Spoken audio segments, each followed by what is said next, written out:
علیک یا رسول اللہ صلاۃ و سلام علیک یا حبیب اللہ صلی اللہ تعالی علیہ وسلم۔ بسم اللہ الرحمن الرحیم۔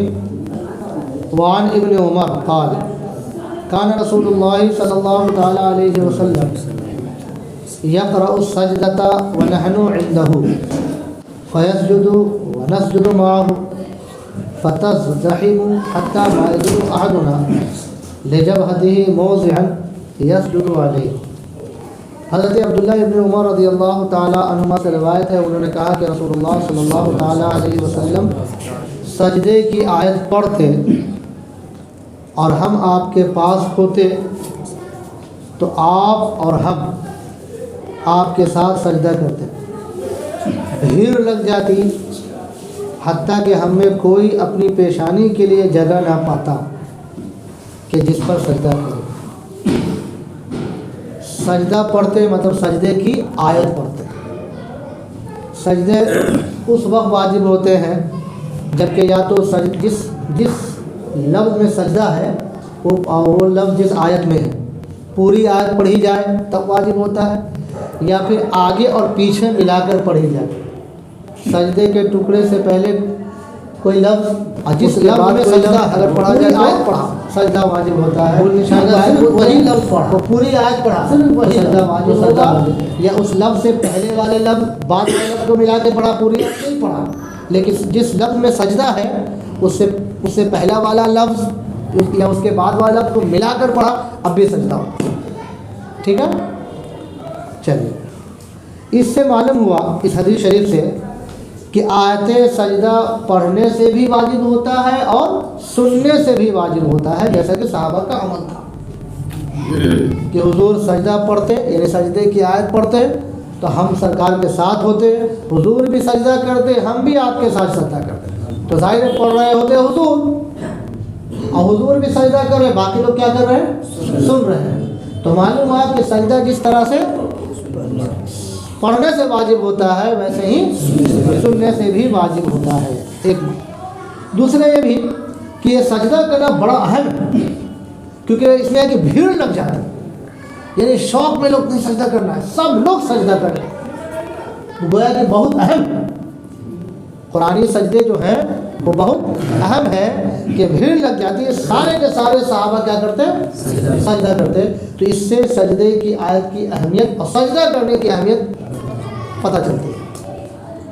وعن زید بن ثابت قال قرأت علی رسول اللہ صلی اللہ تعالی وسلم والنجم فلم یسجد فیہا۔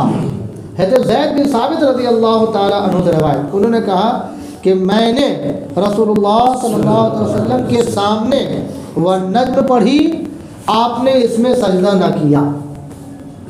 والنجم وہی سورہ نجم کو بھی والنجم بولتے ہیں، شروعات جو ہے والنجم اذا ہوا سے، اس سے اس کو والنجم بھی بولا جاتا ہے۔ یہ 87 بارے کی ایک سورہ ہے، کل بھی یہ عرض کیا گیا تھا، اس میں سجدہ ہے، اس میں سجدہ کی آیت ہے، سجدہ ہے۔ اس روایت میں آیا کہ میں نے سرکار کے سامنے پڑھا والنجم اور حضور نے وہاں سجدہ نہیں کیا۔ اب سجدہ نہ کیا اس کی کئی وجہ ہو سکتی ہیں۔ ایک وجہ تو یہ بھی کہ اس وقت حضور علیہ الصلوۃ والسلام کا وضو نہ تھا۔ ابھی کل پیچھے پڑھ کے گئے، آپ سن کے گئے کہ سجدے کے لیے پاکی شرط ہے نا، پاک ہونا شرط ہے، اگرچہ اس میں قیام اور سلام فرض نہیں ہے لیکن پاکی فرض ہے، بلکہ شرط ہے، پاکی شرط ہے، اور باقی اس کے جو کیا بولتے ہیں سلام ہے اور قیام ہے یہ فرض نہیں ہے۔ تو پاکی شرط ہے کہ بھائی کوئی بے وضو آدمی بیٹھا ہوا ہے اس کے سامنے پڑھا گیا تو تھوڑے فوراً واجب ہوگا، تو اس پر واجب ابھی تو حضور نے سجدہ نہیں کیا، تو اس سے صرف یہ پتہ چل رہا ہے اس وقت نہیں کیا، تو اس وقت نہیں کیا یا تو اس لیے کہ حضور بے وضو تھے، کیا تھے؟ بے وضو تھے، ایک یا پھر ایسے وقت میں آتے سجدہ پڑھی جا رہی تھی کہ وہ وقت کراہت کا تھا، مکروہ وقت تھا۔ جن وقتوں میں نفل نماز پڑھنا مکروہ ہے ان وقتوں میں سجدہ تلاوت کرے وہی معاملہ ہے، تو وہ وقت کون سا تھا؟ کراہت کا تھا، اس لیے سجدہ نہیں کیا۔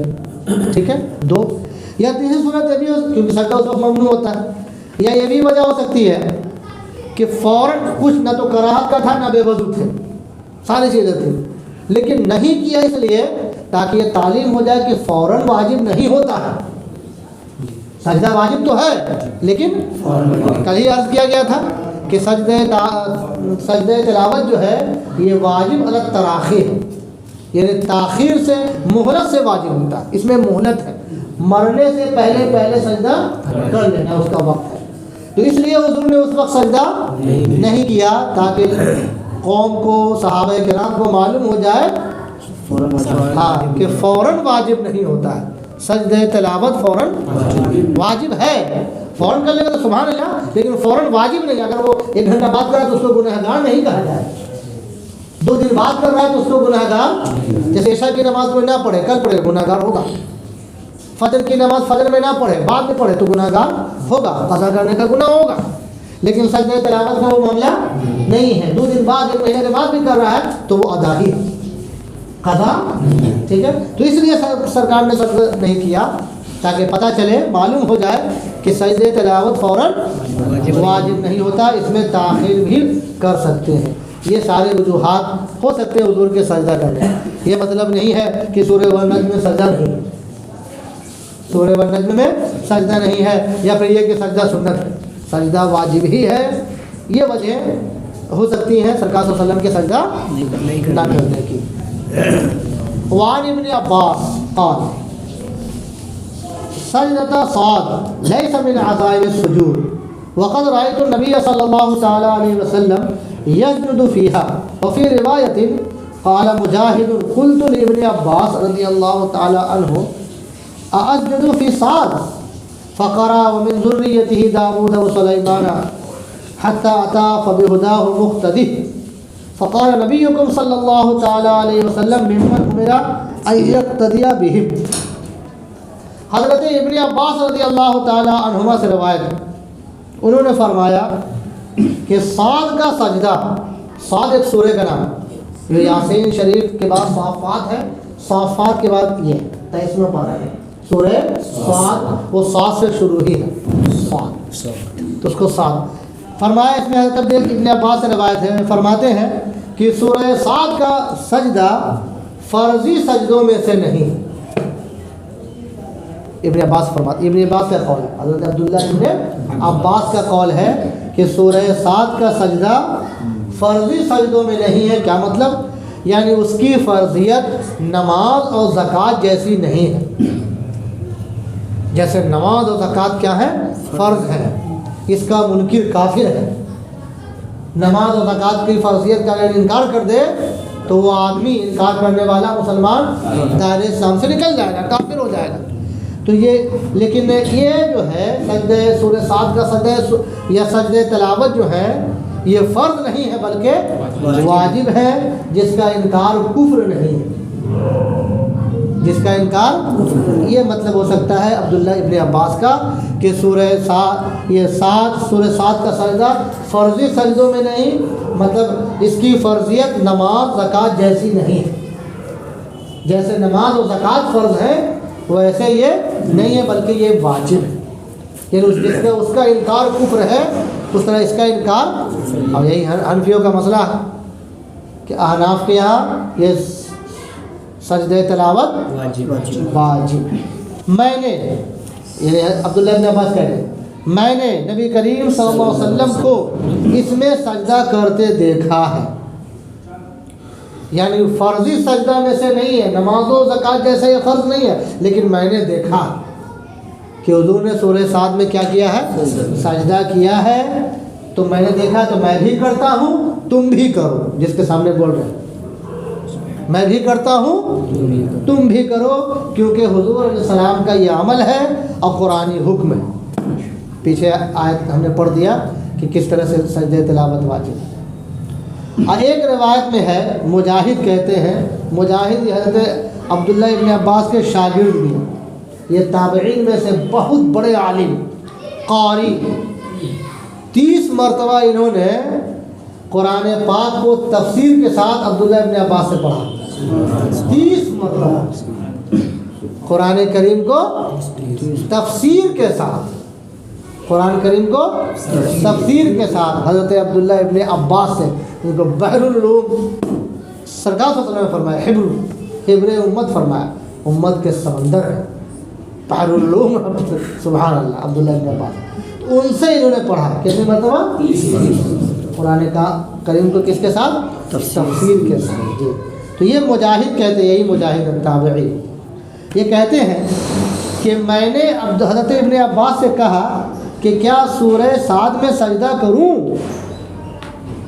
سورہ صاد میں سجدہ کروں، تو آپ نے یہ تلاوت کیا، یعنی عبداللہ ابن عباس نے یہ تلاوت کیا۔ ایک آیت ہے، آیت کا مفہوم ہے جو آیت پڑھا تھا انہوں نے کہ نوح علیہ السلام کی اولادوں میں بہت سارے پیغمبر گزرے ہیں جن کو اللہ تبارک و تعالیٰ نے مختلف خوبیاں مختلف کمالات عطا فرمائی تھیں، ٹھیک ہے، جیسے اس میں حضرت داؤد بھی ہے، سلیمان علیہ السلام بھی ہے، کسی کو ہر چیز پر حکومت دیا، کسی کو ایسا کمال دیا، لوہا کو ہاتھ میں لیتے تھے تو وہ لوہا ان کے لیے موم بن جاتا تھا اور اسی سے وہ زرہ وغیرہ بناتے تھے، چاہے دمدار ہو گیا جیسے چاہیے گھمائیے۔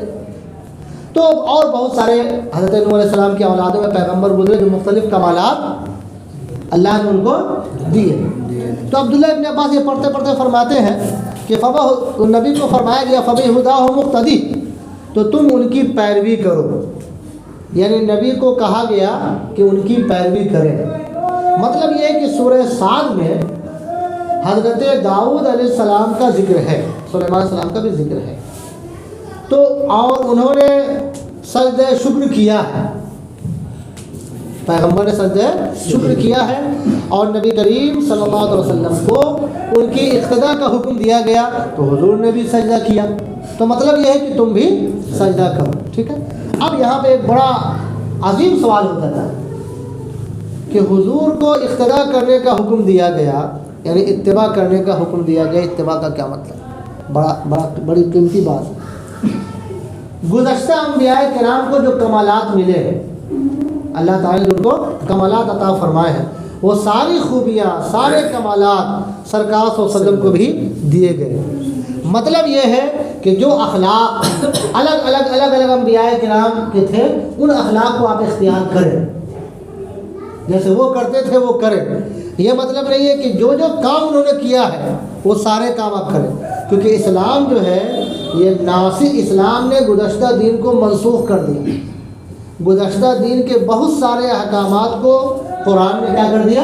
منسوخ کر دیا، یعنی اس کو اٹھا دیا کہ وہ اس زمانے تک تھے، اس زمانے میں یہ احکام ہے، یعنی قرآن جب اترا تو ظاہر ایک ایک کام کرنے کا حکم نہیں دیا۔ تو مطلب یہ ہے اقتداء کرنے کا یہاں پر، کیونکہ حضور علیہ الصلوۃ والسلام تو خود انبیاء کے بھی پیشوا ہیں، ان کے بھی امام ہیں۔ ابھی معراج کا واقعہ گزرا، ابھی معراج کا واقعہ گزرا نا، نماز اقصا میں تھا یہی سر، آیا ہو مانا اول و آخر، کہ دست بستہ ہے پیچھے حاضر جو سلطنت آگے کر گئے تھے۔ تو حضور علیہ الصلوۃ والسلام تو ان کے بھی مقتدی ہیں، ان کے بھی پیشوا ہیں۔ مطلب یہ ہے کہ ان کے کمالات میں موافقت کرو، کہ یہ کمال ان کو ملا تھا یہ کام کرو۔ جیسے قرآن شریف میں آیا ہے قل بل ملت ابراہیم حنیفہ، آپ فرما دیجئے کہ بلکہ ہم تو ابراہیم کی ملت اختیار کرتے ہیں، ابراہیم کی ملت کی پیروی کرتے ہیں۔ تو یہاں پر پیروی کا مطلب ہے یہ موافقت کرنا، نہ کہ اطاعت اور فرما برداری کرنا، کیونکہ فرما برداری تو بڑوں کے لیے کی جاتی ہے، چھوٹے بڑے کے کرتے ہیں، یہ تو سید الانبیاء ہیں، حضور سرور کائنات صلی اللہ علیہ وسلم امام الانبیاء اور سید الانبیاء پیشوائے انبیاء ہیں۔ مطلب یہ ہے کہ موافقت کرنا، موافقت کرنا الگ ہوتا ہے، اطاعت کرنا الگ ہوتا ہے، کیونکہ ابراہیم علیہ السلام کے دین میں بہت ساری خوبیاں والے تھے جس کو رکھا جا سکتا ہے، تو سرکار کو کہا گیا کہ آپ لے لیں، آپ بتائیں کہ ہم تو ابراہیم کا دین لیتے ہیں، کہا ان لوگوں کو بلانا بھی تھا، کفار مکہ کو، مشرکین مکہ، حضرت ابراہیم علیہ السلام ہی ایسے پیغمبر گزرے ہیں جو سب مانتے تھے، سب لوگ مانتے تھے، یہود بھی، نصارہ بھی، مشرکین بھی۔ مشرکین میں تو کہتے اپنے باپے کہتے تھے کہ ہم ان کے اولاد ہیں، یہود کے بھی اوپر جا کر کے ان کے آبا میں آ گئے، کیونکہ حضرت یعقوب کی اولاد بنی اسرائیل، اور یعقوب علیہ السلام کے والد حضرت اسحاق علیہ السلام، اور اسحاق علیہ السلام کے والد حضرت ابراہیم علیہ السلام۔ اس طرح سے نصارہ میں بھی تو حضرت ابراہیم علیہ السلام سب کے آبا و اجداد میں تھے، اس لیے حضرت ابراہیم علیہ السلام سے سب لوگ محبت کرتے ہیں۔ تو یہ ترغیباً بھی کہا گیا کہ آپ فرمائیے قل بل ملت ابراہیم حنیفا، بلکہ ہم تو دین ابراہیم کو لیتے ہیں، مطلب ہم تو وہ موافقت کرتے ہیں، تو تم آؤ، تم لوگ بھی دین ابراہیم میں کہتے ہو تو آؤ۔ تو یہ مطلب ہے اس کرنے کا، کیا نام ہے، اتباع کرنے کا، پیروی کرنے کا مطلب یہاں پر کیا ہے؟ موافقت کرنا، نہ کہ اطاعت اور فرما برداری کرنا۔ تو حضرت داؤد علیہ السلام نے قبول توبہ پر سجدہ شکر کیا تھا، سورہ صاد میں ذکر ہے، توبہ قبول ہونے پر انہوں نے سجدہ شکر کیا تھا، تو حضور علیہ السلام نے بھی ان کے اس میں وہاں پر سجدہ کیا۔ اب حضور علیہ السلام کے سجدہ کرنے کی وجہ سے ہم لوگوں میں نے سجدہ کیا، تو ہم سجدہ اس لیے کر رہے ہیں کہ حضور نے کیا ہے، دین اسلام میں یہ آ گیا۔ چلیے ماشاءاللہ، بڑی اچھی ایک روایت اور دیا ہے، کبھی سماعت کر لیے۔ امام احمد نے عبداللہ مزنی سے روایت کی کہ میں نے خواب میں دیکھا کہ سورہ صاد لکھ رہا ہوں، یعنی وہ خواب میں دیکھا کہ ہم سورہ صاد کیا کر رہے ہیں؟ لکھ رہے ہیں۔ لیکن جب سجدہ کی آیت پر پہنچا، لکھتے لکھتے جب سجدہ کی آیت پر پہنچا تو دوات و قلم یہ بھی سجدے میں گر گئے، دوات اور قلم بھی سجدے میں گر گئے۔